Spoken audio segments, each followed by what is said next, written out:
Hola, hola, bienvenidos a un episodio muy especial. Yo soy Pai Geoji y hoy vamos a hablar de un tema súper importante, el Día de las Infancias Trans. Si nunca habías escuchado sobre esta fecha, tranqui, estás en el lugar correcto. Y si ya la conocías, quédate porque igual hoy vamos a desmontar mitos y aprender un montón.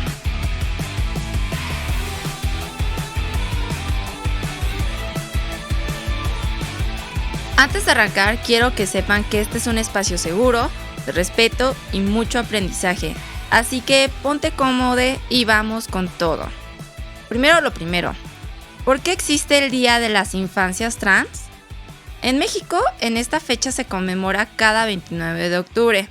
Y es súper importante porque visibiliza una realidad que muchas veces se ignora. Las niñeces y adolescencias trans existen. Tienen derechos y merecen respeto. Esta conmemoración surgió del activismo de familias, organizaciones de la sociedad civil y de las propias infancias trans que dijeron, aquí estamos para merecer ser escuchadas. En México, las infancias trans enfrentan muchos obstáculos y discriminación en las escuelas, falta de acceso en servicios de salud, rechazo familiar, violencia. Muchas veces se les niega hasta el derecho básico de ser llamadas por su nombre. El 29 de octubre nos recuerda que las infancias trans no son una moda ni una confusión. Necesitan acompañamiento familiar y social, no rechazo. Y tienen derecho a crecer felices siendo quienes realmente son.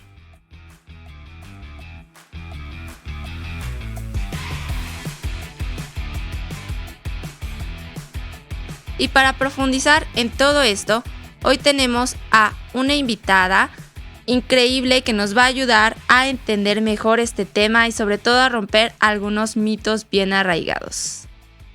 Entonces vamos a darle la bienvenida. ¿Quieres presentarte? Soy Lucy Miñón Montalvo, coordinadora de diversidades y disidencias sexuales de la Dirección de Inclusión e Igualdad de Género para la Cultura de Paz. Perfecto, muy bien. Entonces el día de hoy nos acompaña Lucy, es nuestra experta. Muy bien, muchas gracias, Lucy. ¿Estás lista para empezar? Sí, muchas gracias por la invitación. Qué bueno. Bueno, pues a ver, empiézanos a platicar qué significa que sea una infancia trans. Tú, desde cómo nos podrías explicar al público conocedor y no tan conocedor. Sí, pues bueno, en principio gracias por esta pregunta porque considero que es fundamental partir de conceptos claros, ya que cuando hablamos pues de una infancia trans nos referimos a niñas, niños o niñas cuya identidad de género pues no corresponde con el género que les fue asignado al nacer basándose en sus características físicas. En ese sentido pues es importante entender que el género no es algo que observamos externamente en el cuerpo de una persona, sino algo que cada quien experimenta internamente y que es parte fundamental de su identidad. De este modo, pues una niña trans, por ejemplo, pues es una niña cuyo género asignado al nacer fue masculino, pero ella sabe y siente que es una niña. Un niño trans, del mismo modo, pues es un niño a quien se le asignaron el género femenino y al nacer, y pues esto también trajo ciertos problemas porque pues el niño sabe que es un niño, o sea, no se vive como una niña por el género que le asignaron al nacer viendo sus genitales. Y en ese sentido, pues también hay infancias no binarias que pues no se identifican completamente ni como niñas ni como niños, sino pues que habitan identidades por fuera de este binario. Va, perfecto. Oye, pero a ver, aquí hay muchos temas que tal vez me gustaría como puntualizar un poquito más. En este caso, a ver, primero, ¿crees que mucha gente piensa que las infancias son muy chicas o muy jóvenes para conocer su identidad de género? ¿Y qué les responderías a esas personas que piensan eso? Sí, pues esta es una de las críticas más comunes que escucho y que pues proviene de un malentendido fundamental sobre cómo se desarrolla la identidad de género, ya que pues en ese sentido pues, me voy a permitir explicarle pues a la audiencia que nos escucha por qué este argumento, pues aunque suene razonable en la superficie, pues en realidad no se sostiene, ¿no? Ya que pues todas las infancias, absolutamente todas, desarrollan una identidad de género desde edades muy tempranas. Los estudios en psicología del desarrollo nos muestran que entre los 2 y los 4 años las niñeces ya tienen un sentido claro de su género. Cuando una niña cisgénero de 3 años dice que es una niña, nadie cuestiona que sea muy chica para saberlo. Okay. No dicen, si no será una confusión, no deberíamos esperar más tiempo, eso no se cuestiona. Esta diferencia en cómo respondemos pues nos revela pues que el problema en sí no es realmente la edad de la niña. El problema es nuestra incomodidad, en cómo asumimos esta incomodidad social con identidades que de alguna manera pues desafían las normas que nos parecen naturales, ¿no? Y cómo esto lo estamos diciendo implícitamente cuando planteamos este argumento en que está bien que una niña sepa que es niña si eso coincide con lo que esperábamos basándonos en sus genitales, en su genitalidad. Pero en cambio, si necesitamos evidencia extraordinaria, si su identidad difiere de estas expectativas, es cuando empezamos a cuestionar si realmente estará muy pequeña para darse cuenta si se trata de una infancia trans. Ok, aquí me hace tener una pregunta tal vez aparte, porque justamente digo, yo siento que voy a tomar un poquito de licencia de permiso, ¿no? Quienes me conocen saben que yo estoy en una banda musical y que en algunas ocasiones hemos tocado una canción que se llama Niña Alcantarilla, y si no me voy a hacer promoción. Y entonces me hace pensar mucho en estas veces que como niñas nos hemos identificado como en esta parte de ser la niña y que brinca, que corre, que se raspa la rodilla, ¿no? Y que eso pues no corresponde, o no sé cómo lo veas, ¿no? No, según yo, no corresponde propiamente a una identidad de género. Corresponde a que eres una infancia que está disfrutando de un juego, ¿no? Y ponerme una etiqueta de si ya por tener la rodilla raspada pertenezco a una identidad o no, creo que también es algo que se pasa muy desapercibido, ¿no? Y que es, digamos, una clase de violencia que estamos en esta, como sociedad, estamos más acostumbrados a vivir. No sé si tú lo has visto de esa parte también. Sí, lo he visto justamente en etapa preescolar y en también primaria baja, cuando de pronto hay niñas, niños que rompen estos modelos, estos estereotipos de género que siguen reproduciendo cómo debe de ser un niño, con qué juguetes debe de jugar, Claro. los cuidados que la niña debe de prodigar al bebé que tiene en brazos porque pues compró su muñequito para darle de comer. Está bien intenso eso, ¿no? O sea, pensar que desde chiquita ya tienes, o sea, y pensar, porque de nuevo, tal vez va a ser muy reduccionista, ¿no? Pero pensar que porque tienes X genital, ya puedes encargarte, siendo una niña, de la vida de otro muñequito que es una infancia también, ¿no? O sea, está como muy raro eso, no sé si también se lo hayan preguntado, pero justamente es como esta reproducción de roles de género en expectativa con la genitalidad nos hace cuestionarnos entonces qué tanto está esta expectativa desde que eres pequeño o pequeña, ¿no? O incluso pequeña, en esta parte de que también como infancia puedas decir que no te identificas ni con A ni con B, ¿no? Y que a veces, de nuevo, el adultocentrismo entra duro y dale con esta parte de no, tú eres, tienes vulva, te tienes que comportar de esta manera, tienes pene, tienes que comportarte de esa forma, ¿no? Cuando en realidad lo único que estás haciendo es divertirte. O sea, de nuevo, delimitar la diversión de las infancias a partir del juego me parece también una situación violenta que no hablamos, ¿no? Y que de nuevo cae en este adultocentrismo de creer que entonces los adultos somos los únicos que sabemos cómo tendrían que jugar las infancias, ¿no? Cómo se tendrían que identificar las infancias.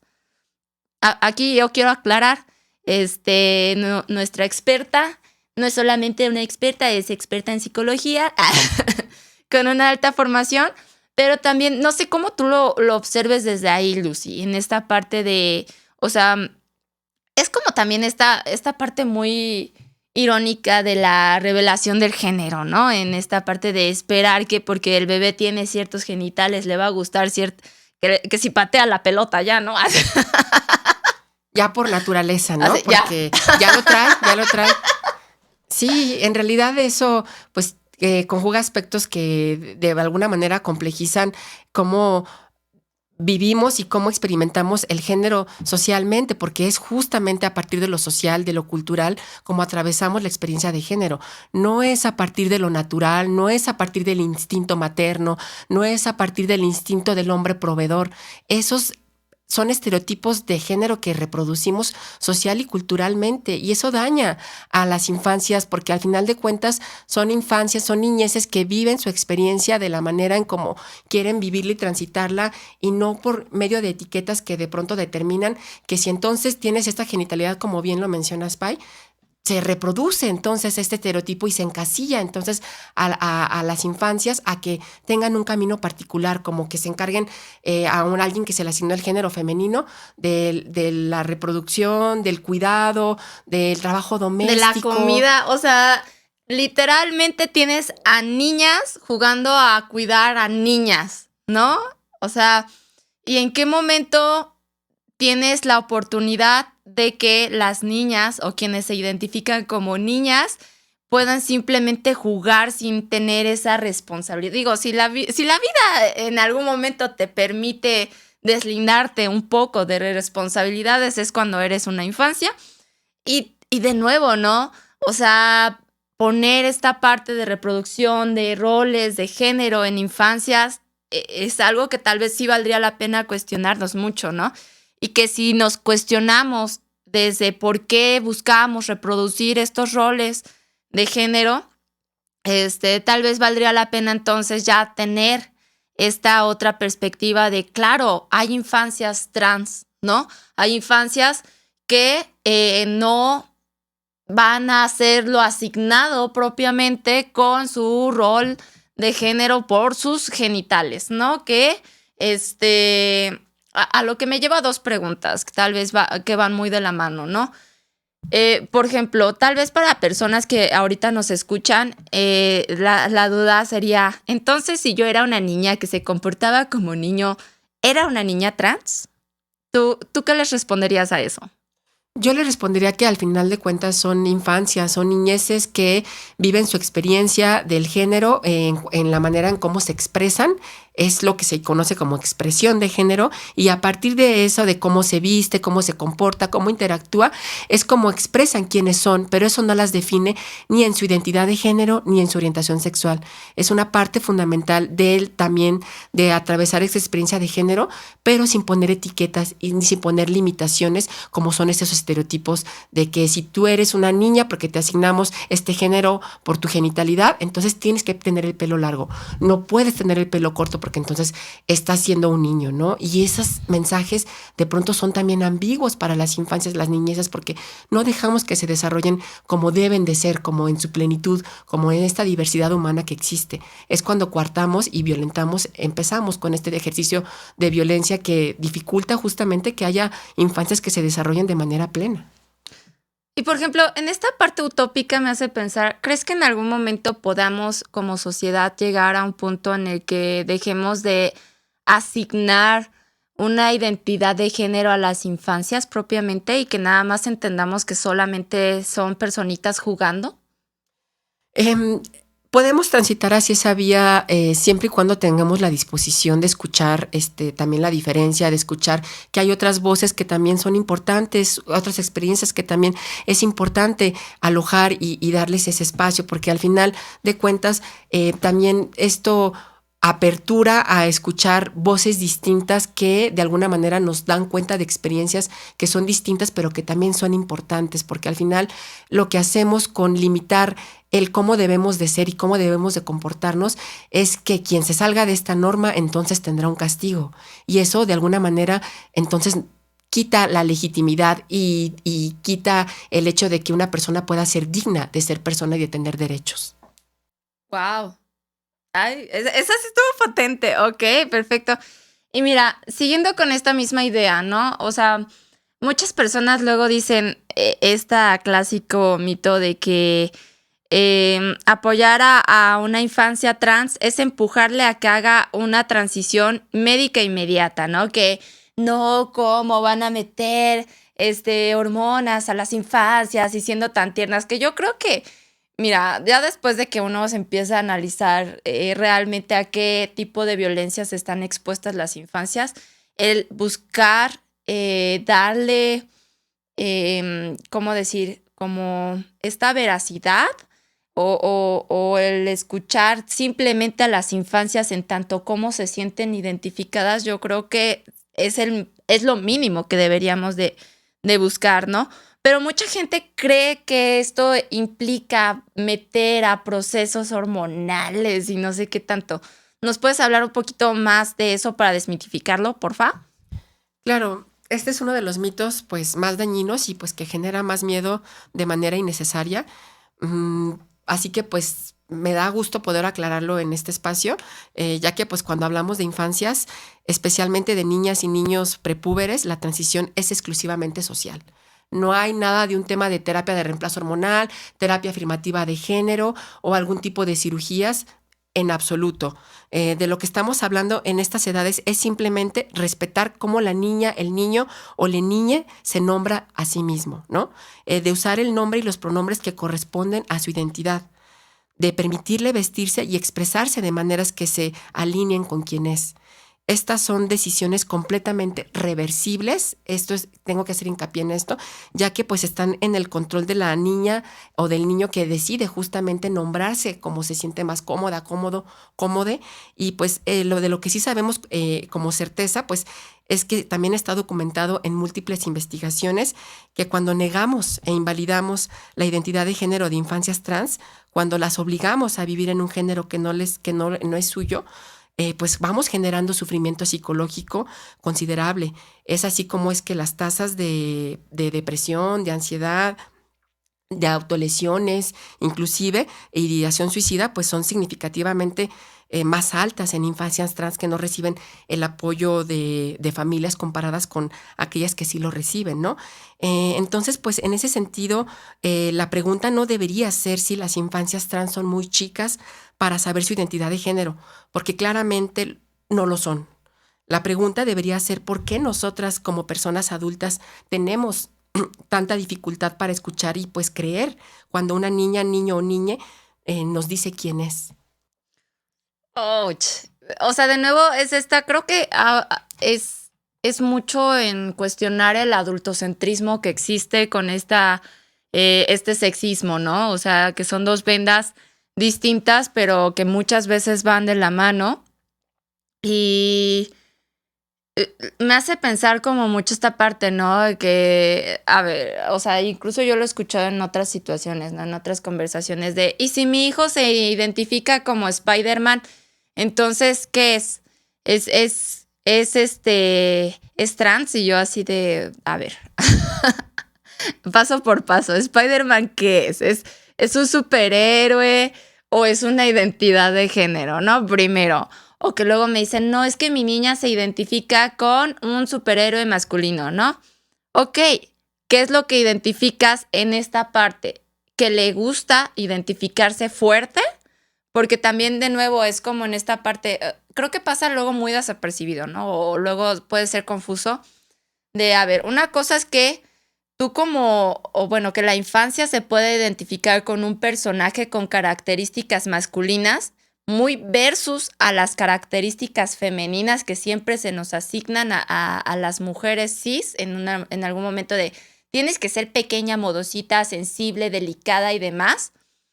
Y que dices, no, ¿sabes qué? Me gusta ser la niña toscota. ¿No?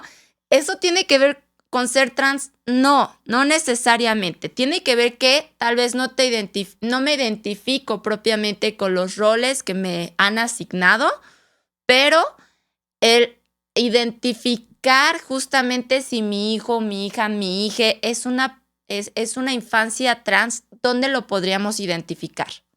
Pues es un proceso complejo. En realidad, partimos, como ya lo comentaba al inicio, de la expresión de género, de cómo un niño, niña, se expresa en su forma de vestir, de comportarse, de hablar, de tener la vestimenta, el pelo. Todo esos son factores que al final confluyen para poder, pues también alojar también la diferencia, porque al final cada niño, cada niña va a ser diferente. Y eso a lo mejor no atraviesa la experiencia de la identidad de género, no necesariamente, sino una característica particular con la que la niña, el niño o la niña se siente cómodo Y eso determina mucho cómo puede desarrollarse a futuro. Si de ahí las niñeces tienen este acercamiento con su papá, con su mamá, y hay esta expresión de decir, bueno, yo me siento así, de pronto también tendríamos que alojar esta parte de la identidad de género, de cómo nos expresa nuestra niña, nuestro niño, nuestra niña, cómo se va sintiendo, porque al final eso va determinando cómo quiere seguir su camino de vida, cómo quiere sentirse alojado, alojada o alojade en su experiencia de género, porque al final la familia es un factor fundamental para poder permitir el desarrollo integral de las infancias o de pronto bloquearlo y decir, ¿sabes qué? Una infancia trans no es permitida en esta familia y por tanto te negamos el acceso a derechos que son fundamentales para el pleno desarrollo de las infancias. Ahí es cuando los niños entienden que entonces hay que callar lo que son, porque está mal que una niña, un niño o niña sea una infancia trans. Ese es el mensaje que le mandan la familia cuando de pronto no se aloja la diferencia, no se aloja lo que se está descubriendo el propio niño o niña en esta parte de la integridad y del desarrollo vital de lo que representa una infancia. Ok, está intenso, me hace pensar mucho como justamente, ¿no? El derecho a la identidad es uno de los derechos más importantes que podemos tener y el negárselo a una infancia solo porque no está cumpliendo tu expectativa, creo que también habla mucho de nuevo en esta parte de cómo nos colocamos como adultos, ¿no? Y qué tanto estamos escuchando a quienes realmente están buscando su identidad en ese momento. Te tenía otra pregunta, espera. Ok. ¿Qué necesitan realmente las infancias trans para crecer sanas y felices? ¿Cuál es el rol de las familias, las escuelas y la sociedad en México? Esa está intensa, a ver. Sí, creo que acabas de hacer una pregunta fundamental porque nos permite enfocarnos en lo que realmente importa, que es el bienestar de las infancias trans, ¿no? Basándome en mi experiencia acompañando a personas trans y sus familias, así como la evidencia que nos proporciona la investigación en este campo, puedo decir que las necesidades son simultáneamente muy simples y muy profundas. Lo primero y más fundamental que necesitan las infancias es amor incondicional, aceptación y también reconocimiento, sobre todo. Necesitan que las personas adultas en sus vidas les crean cuando les dicen quiénes son. Necesitan sentir que su existencia no es un problema que debe resolverse, sino una expresión legítima de la diversidad humana que debe celebrarse. Necesitan también espacios donde puedan simplemente ser niñas, niños o niñas, donde su identidad de género pues no sea constantemente objeto de escrutinio, de observación, de qué está pasando, a lo mejor está mal, a lo mejor tuvo alguna situación de abuso sexual, porque también luego se habla de ese tipo de cuestiones. Es un gran mito. Perdona que te haga como un pequeño punto ahí o escalón ahí, porque eso es algo que sí quisiera como dejar en muy claro, o sea, ahorita hablando desde una expertise, desde conocimiento y la experiencia académica y científica, quiero dejar muy en claro que las infancias trans no son trans por alguna situación de violencia sexual, ¿no? Ese es un mito y que también ya me tiene harta y en verdad, gente, hacemos mucho daño propagando ese mito. No es necesaria una violencia trans, una violencia sexual para que exista una identidad trans, ¿no? Desgraciadamente las personas, sobre todo las mujeres, estamos muy expuestas a una situación de violencia sexual más común de lo que uno pensaría y que le gustaría admitir, tristemente, pero eso no tiene nada que ver con una identidad y mucho menos cuando se trata de una identidad de una infancia trans. Sí, hay que tener esto en una sensibilización muy importante, muy buena y quitar ese mito, porque en verdad hace más daño de lo que nosotros pensamos. Claro, y de pronto se caen en estigmatizar a la persona que fue abusada. Claro. Y pensar y justificar que inclusive si no hubo un abuso, pensar que la persona pudo haber sido abusada y por eso su orientación sexual, por eso su identidad de género, cuando en realidad hay abusos que viven personas que son cisgénero, heterosexuales y que no pasa por esa situación, sino más bien por un síndrome de estrés postraumático que deja estragos significativos en la persona que vive ese tipo de violencias. Por supuesto. Y entonces, y es horrible, ¿no? Porque aparte se vuelve algo, o sea, para gente cis no es algo que se cuestione, ¿no? Pero solamente para las personas trans. Eso se llama transfobia. Quiero que quede claro porque muchas veces me dicen, no, es que yo no soy transfóbica, yo no soy transfóbica. O sea, el cuestionar si tu amigo, amigue, amix, más fácil, tiene cierta identidad y es porque vivió una situación de violencia sexual, eso es transfobia. Si le haces un señalamiento específico, eso es transfobia, ¿no? O sea, al final del día, hablar, o sea, el tema que ahorita nos concierne es hablar de infancias trans, pero infancias cis, infancias trans, cualquier infancia, cualquier niño, niña, niñe, necesita un espacio vital, con amor, con escucha, con comprensión para que puedan crecer de la manera más óptima, ¿no? Y no está condicionado a una identidad de género y mucho menos a una expectativa de conductas a partir del género. Entonces, también cuestionémonos mucho de a partir de dónde hacemos señalamientos y por qué los hacemos, porque muchas veces ahí hay una transfobia escondida. Entonces, perdona, todo esto para hacer un paréntesis, pero es muy importante. Sí cuestionémonos desde dónde venimos o por qué luego hacemos ciertas preguntas a ciertas personas y a otras personas no, ¿no? No preguntamos a personas cis, oye, si eres cis. No, nadie te dice así de, es porque seguro, o sea, no, omitimos esas preguntas y la verdad es que igual se deben de omitir para personas con otra identidad. Y bueno, no sé si quisieras añadir algo más, en tanto a qué consideras que más puede llegar a ser necesario en estos espacios, en los roles, en las escuelas. No sé, ¿tú cómo los identificas? ¿Hay algo que sea específico en las escuelas para evitar ejercer situaciones de violencia hacia identidades trans? Sí, pues en las escuelas, pues el entorno educativo también pasa por una cantidad enorme de su tiempo en tener que estar de alguna manera incidiendo en políticas públicas, o bueno, políticas más bien institucionales para infancias trans que justamente protejan más bien contra el acoso y pues la discriminación basadas en la identidad de género, ya que pues también al mismo tiempo pienso que debe haber personal docente y administrativo también capacitado que sepa cómo usar nombres y pronombres de manera correcta y pues también cómo intervenir cuando presencian situaciones de discriminación, el cómo crear ambientes inclusivos en el aula y cómo también esto también requiere de una infraestructura adecuada, porque de pronto también seguimos segregando los espacios, por ejemplo, los baños, de manera binaria, y también eso genera efectos en quienes de pronto también no se sienten identificados en esos espacios y hasta cierto punto vulneran el hecho de que estén en espacios donde no se sienten con la seguridad de poder entrar. Mira, eso no lo había pensado. Pues muy bien, ya se nos está acabando el tiempo, entonces vamos a ir cerrando.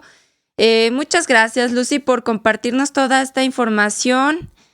Antes de despedirnos, quisiera que también nos pudieras platicar un poquito dónde te pueden encontrar, ya que nos compartías que justamente tú haces acompañamientos también a justamente quienes se identifican trans. Entonces, no sé si quieras compartirnos un espacio donde se puedan sentir segures, justamente, y que te puedan encontrar para tener este espacio seguro. Con mucho gusto, Pai. Las personas interesadas pueden contactarnos a través de la Dirección de Inclusión e Igualdad de Género para la Cultura de Paz. Se los encuentran como DIGEPAZ con doble I.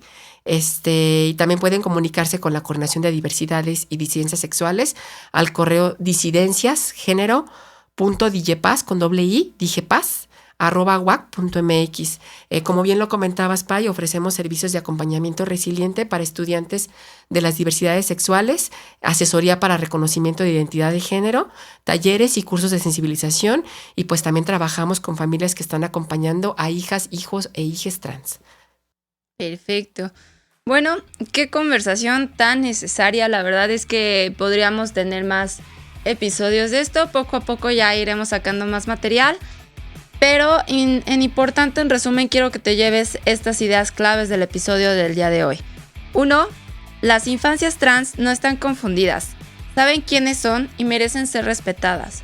2. Acompañar no es lo mismo que forzar. Se trata de escuchar, validar y brindar espacios seguros. Y 3. Los mitos y el miedo solo causan daño. La información y el amor salvan vidas. ¿Conoces alguna infancia o adolescente trans? Tu apoyo puede ser una gran diferencia. A veces es tan simple como usar su nombre, respetar sus pronombres y estar ahí. Y si tú eres una personita trans que nos está escuchando, eres válide, eres importante y no estás sole. Hay comunidades enteras que te abrazan y te celebran. Bueno, llegamos al final de este episodio. Espero que haya sido pues de tanta utilidad para ustedes como para mí. Si te gustó, compártelo con tus amigos, con tu familia o con quien consideres que es necesario, importante. Incluso así con las personas más transfóbicas que consideres, ahí ya tienes material así para decirle, toma, cállate. Antes, ahí. Y nos escuchamos en el siguiente episodio. Cuídense mucho y recuerden, el respeto y el amor siempre van a ser la respuesta. Bueno, en la mayoría de las ocasiones. Pero nos seguimos escuchando. ¡Chao!